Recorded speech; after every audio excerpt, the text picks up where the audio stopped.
It's Mr. Dig a Ditch Horror Flick Big Mitch, the big fish from 106, kicking in doors with 030s, one-on-ones. Yeah, we Vegas sons. It's the Chronicles. You already know what it is, man. Sideways swing with it, and you already know I'm on them things with it. 22. What you gonna do? Anyway, we back with another episode of Vegas Chronicles, man. Salutations. Shout out to everybody that support my small platform. You know what I mean? I'm building it brick by brick. I told y'all can keep them fancy doo-wops. What you see is what you get. This the projects for real. You know what I mean? I want a project feel. You know what I mean? But anyway, I believe when I was last talking to y'all, we was talking about Vegas' most deadliest wars. I got a lot of questions from those videos from people, you know, and I try to answer as many as I can. You know what I mean? One in particular had to do with the hood, the 004 hood and Donna Street war. The reason why I didn't get too into that war was because, to me, with it being in the north, you know what I mean, and you know, with the hood being so deep in the north, you know, we as, you know, me coming from Herbert Gershon, we always considered the hood too damn far. You know what I mean? So we got into it with the hood, but it was sporadically, like when we came into contact, but they was way too far. The Donnas was closer to them.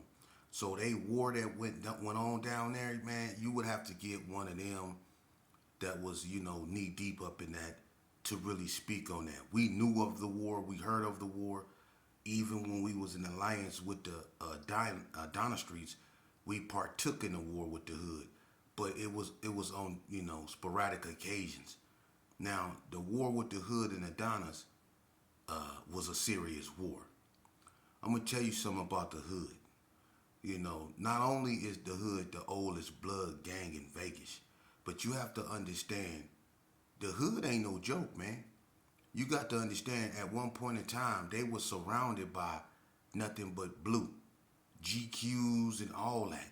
Even when, you know, the new era of ABM and HTH and Hard Time Hustler, which is HTH, and Donna Street Villains and all these other gangs was out, it was just the hood.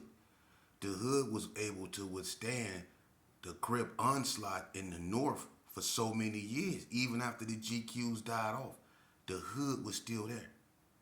So that tells you how strong they are.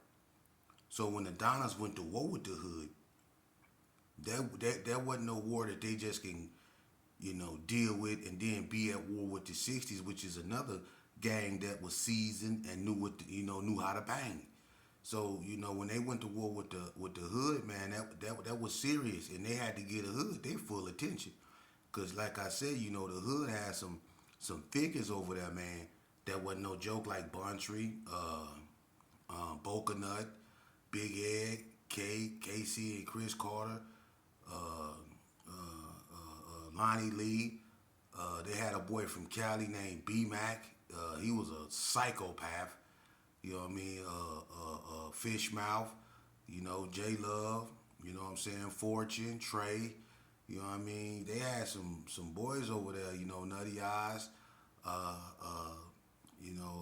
it's Sean B.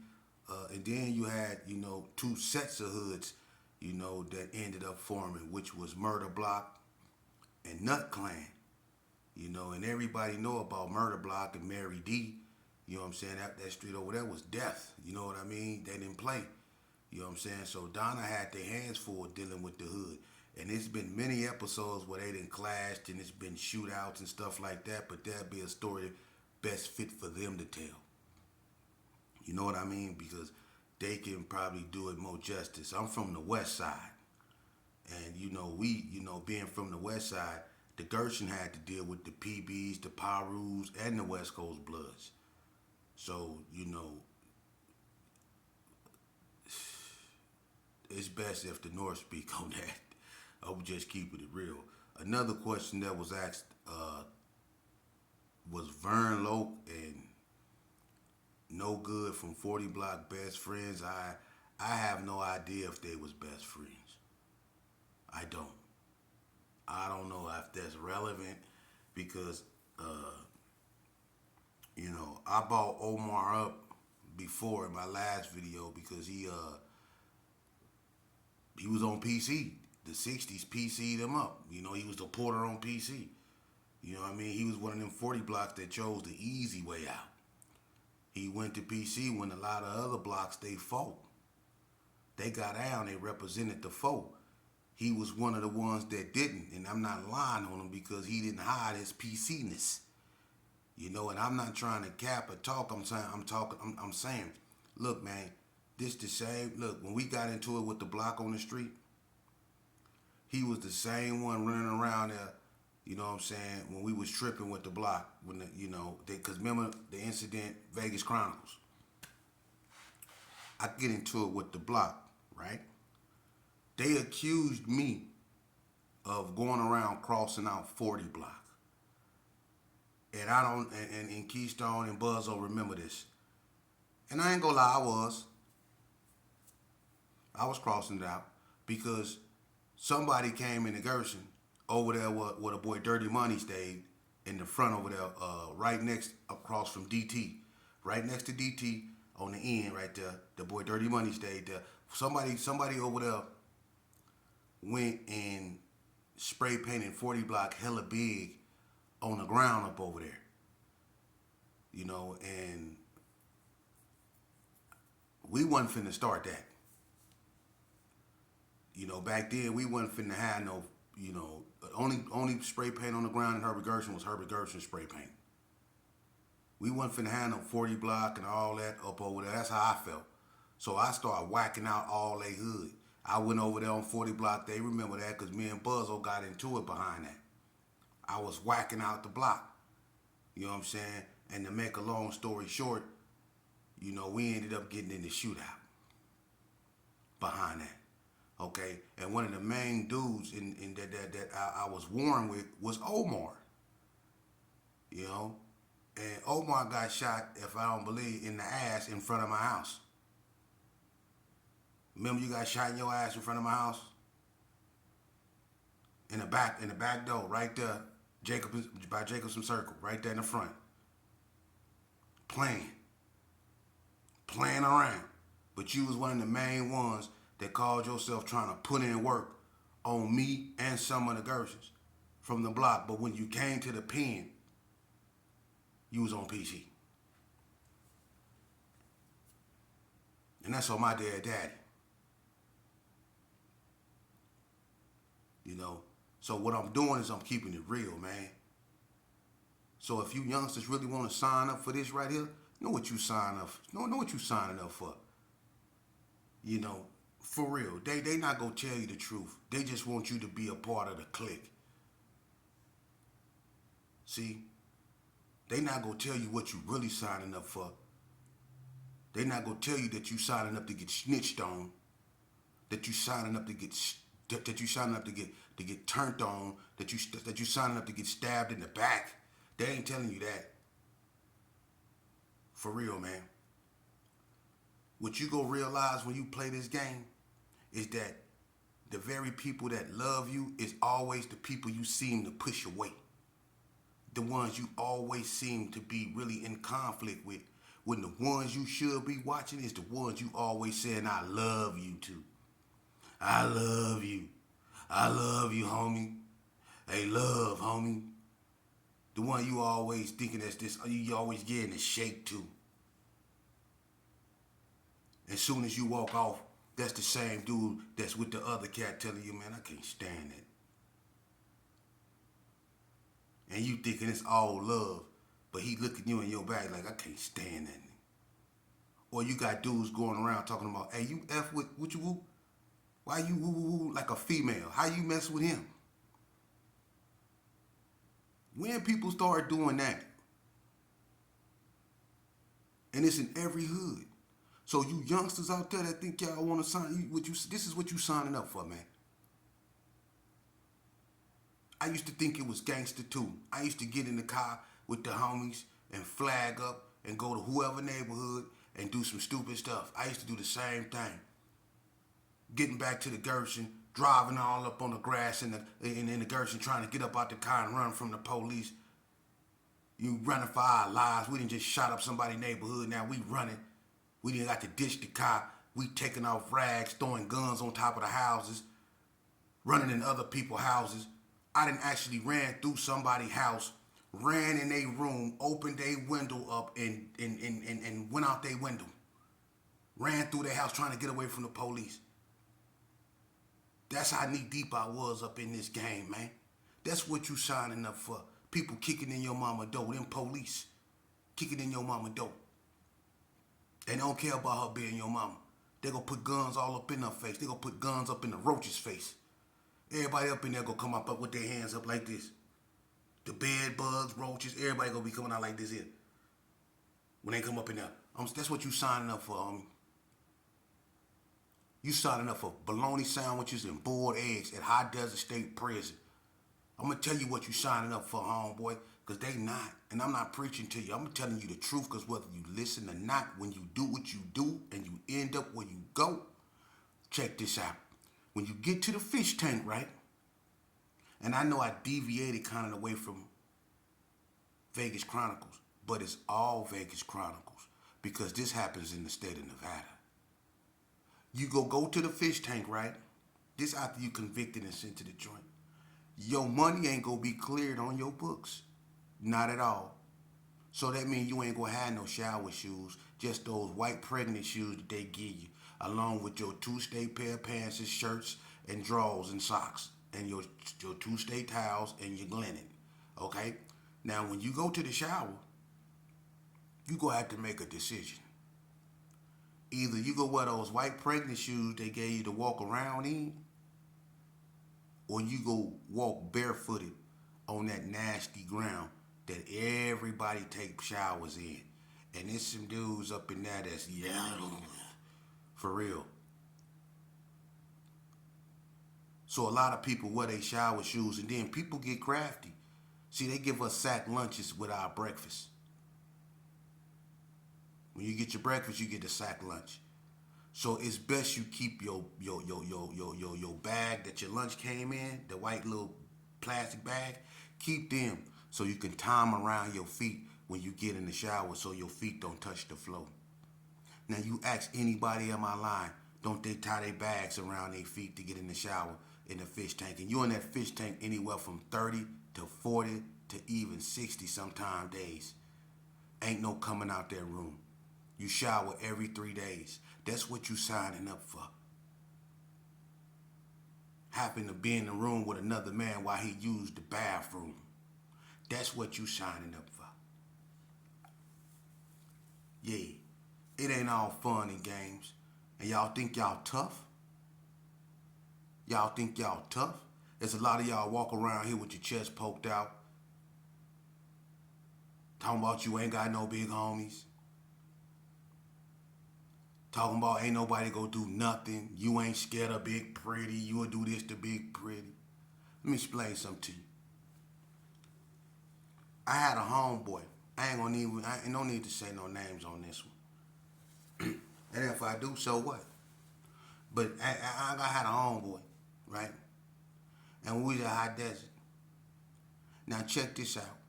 He was in the room with an OG homeboy. All right? They was in the room. You know what? I ain't got a lot. You know what I'm saying? I keeps it 100. Mo Ski. All right, check this out. Remember you was in the room with Tony Hines? Mo Ski came to me. I'm gonna tell you, this is a lesson to you youngsters. Mo Ski came to me. He said, "Hey homie, let me holler at you." I say, "About what?" We at High Desert. All right. I stayed in Unit 4. He stayed in Unit 5. No, I stayed in Unit 4. I stayed in Unit 6, I think, and he stayed in Unit 5. I think it's one of them ways. But anyway, he came to me. He said, "I need to holler at you." I said, "What's up?" He said, "Man, talk to Tony Hines." I said, "What you mean talk to Tony Hines?" Tony Hines, an OG, been down I don't even know if Tony Hines still in prison, but if he is, that boy been down over 40 years. Over 40. For real, for real. Tony Hines been down a long, long time. Tony Hines. You know. So he said, talk to Tony Hines, man. I said, about what? He said, man, I want to move out the room with him, man. I said, what'd he do? He was like, man, shit, man, just talk to him, man. I said, nigga, what'd he do? Now I'm like curious. What'd he do to you? You know what I'm saying? So he was like, man, every time, man, look, man, I be using the bathroom, man. And sometimes when I jump down and I use the bathroom, man, I be peeing and shit, man. And, I jumped down and I turned around and, he's sitting there staring at me. I'm saying, what you mean he's staring at you? He looking at me while I'm peeing. I'm like, looking at you how? And he looked at me and said, nigga looking at me. Like, nigga looking at me. Like, looking at him like inappropriately. Like, I'm like, it ain't funny. It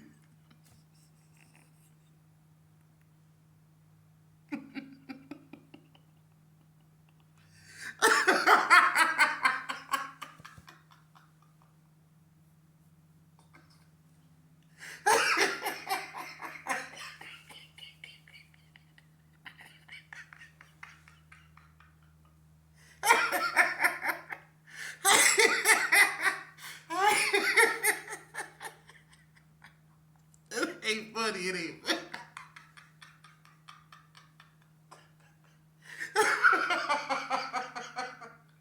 I don't mean to laugh. I don't mean to laugh. I don't. I don't mean to laugh. I don't mean to laugh. But the way he looked at me, he said it, the way he was like, he was looking at it.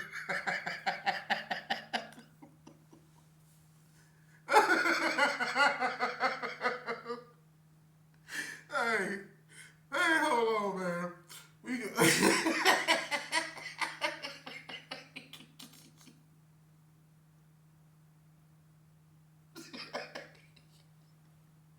Hey, don't go to prison.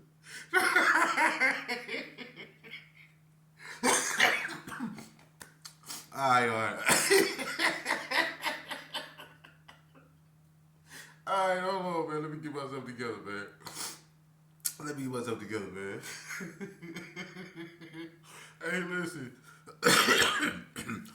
Hey, listen. So check this out, man. So he said, so Boski said she talked to her, right? So look, I'm like, well, what you mean? I'm like, I want to know more. It's funny to me, right? It's funny to me, man. But I'm like, what you mean? He looking at you like, he like, it's inappropriate, right? And he was like, man, every time I get down and use the bathroom, man, you know what I'm saying? I can feel somebody staring at me, sheep. I can feel him. Right? Hey, look.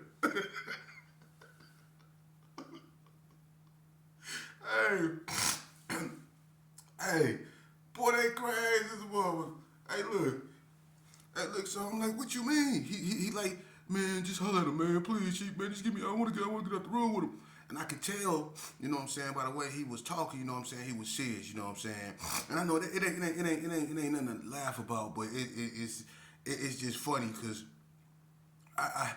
it's like it never fails, you know. You dudes be so gangster, you know what I'm saying, in all other areas, but when you get put in them situations to you by yourself and you be like in a room with somebody, or you be, outnumbered by somebody, how you turn and what you know what I'm saying. So my thing is, man, it's best not to put yourself in them positions, man. Stay away from that, man. Stay out of prison.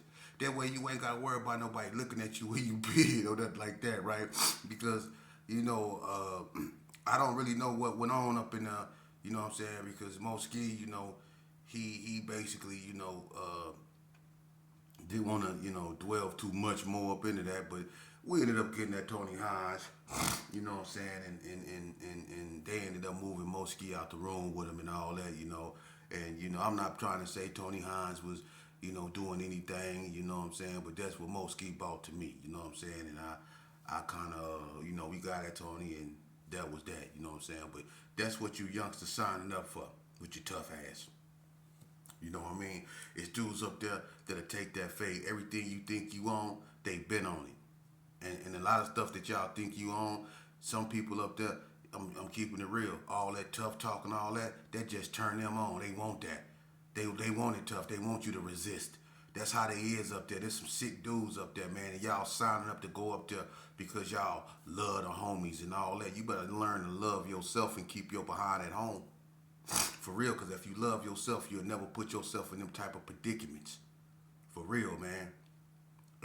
And this gang banging thing, as bloody as these wars was, I'm gonna tell you something. A lot of families lost and got hurt, behind what was going on in these streets, man. I'm gonna tell you something that people didn't know, man. One time, Vegas Chronicles, man. I'm gonna tell you, we call what you call them, and I don't speak on it a lot of, but we call Alexis from the coast, Andre Stampley, at the gas pump up over there by the Jets. It was at the other one, the AMPM. We called him at the gas pump, right? And we was finna serve him, man. We was finna get him. But guess who he was in the car with out of all people? Looked us right in the face on the passenger side of the car. He was up in the car, long Jerry curl, and he had on a red St. Louis Cardinals hat. Now, I know them St. Louis Cardinals hats, and I know Andre Stampley. And anybody that wear a St. Louis Cardinal hat, we know they from the coast because that SL stand for Sean Lee. That's S-Hole. You know what I'm saying? So I already knew that's Andre Stampley. Well, that's a West Coast blood for sure. But when we was finna make our move, when we rolled up on them, guess who looked us in the face? That was in the passenger side. Big Nice. Big Nice, my homeboy, my ex-homeboy, rest in peace, was in the car with Andre Stampley. I don't know what that was about. I don't know if they family or whatever, but he was in the car. Just like one time we caught, it was Mad Agent, Scarface, and my homie Snake Charm coming across the street. And me, Pimpin' Pat, and this female was in the car. The female was driving.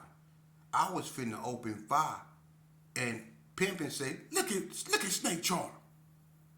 And he was right there, Marshawn, walking right with Mad Agent and Scarface, Capone. He was walking right with him, crossing the street, finna go to the AMPM from across the street from the coast. So you had a lot of family members, family ties or whatever in these wars, man, that complicated a lot of things too, man. So when I talk about Vegas wars, man, and another thing a person asked me about, I'm trying to cover it all. Sorry I got distracted with the Tony Hodges thing, man, but another question the person asked me about the Valley View Vegas hike war. Now, see, Valley View and Vegas Heights been going at it for a long time too. That was for gangs not to be that big. Valley View and Vegas Heights wasn't never really considered to be real big gangs like that. So when they went to war, it was more like a beef, like on the level of Bonanza Village versus Brownies or something like that, or but they had some prominent figures on both ends. The 50s had Technique, Kiki, G-Force, Horn. You know what I'm saying? D, his brother, Tyrone, Chicken Bone, you know what I mean? Lipo, Rock, Big Steve, you know what I'm saying? At one point, the boy Hamp, till he went bad, but Hamp claimed GQ. Now we ain't gonna even go there. You had, it's a bunch of them, you know what I'm saying? Moosey Montana, Marty, but then you had the VVGs, the Valley Views, Big Looney Buzz, and all them up over there. I don't really know too many Valley View gangsters, but I know a lot, but not like that. You know what I'm saying? But you had them going back and forth, up over there, and they did that thing. They did their thing, but once again, you might want to get them to come speak on that. You know what I mean? And you also had, the essay wars, and honestly, the essay wars never really got out of hand like that. so I can't really speak on them as far as being bloody because the SA wars wasn't really out of hand like that. They wasn't dropping bodies. And I mean, if anybody that know anything about the history of Vegas, I'm not saying they wasn't killing, but they just wasn't killing like that. The newer generations of like Sanchucos and all little locos, they start killing one another. But the ones from my era, they wasn't killing one another so much. They'll stab one another, they'll fight, stuff like that. But the killing, it just wasn't happening. You know what I'm saying? And anybody will tell you that. The gang units spent most of their time either in the hood on Donna or in, mostly black gang territories. The Mexicans, they very seldomly got the spotlight put on them like that. You know what I mean? So that's how that went. And, another thing, people wanted to know about the Donna and Hood beef originated with the GQ and Hood beef. When the Hood became Hoods in the North, the GQs was already established down there. So with them being Bloods, they was always at war with the GQs, and the GQs are the forefathers of the Donna Street Crips. You know what I mean? The most of them, because a few of the main Donna Street Crips is also from the Gers. So, but the GQs are the forefathers of, some of the Donna Street. So the Hood always been at war. It was never really a ceasefire over there. So it was always beef between the Hood and the GQs, or the Hood and Donna Street.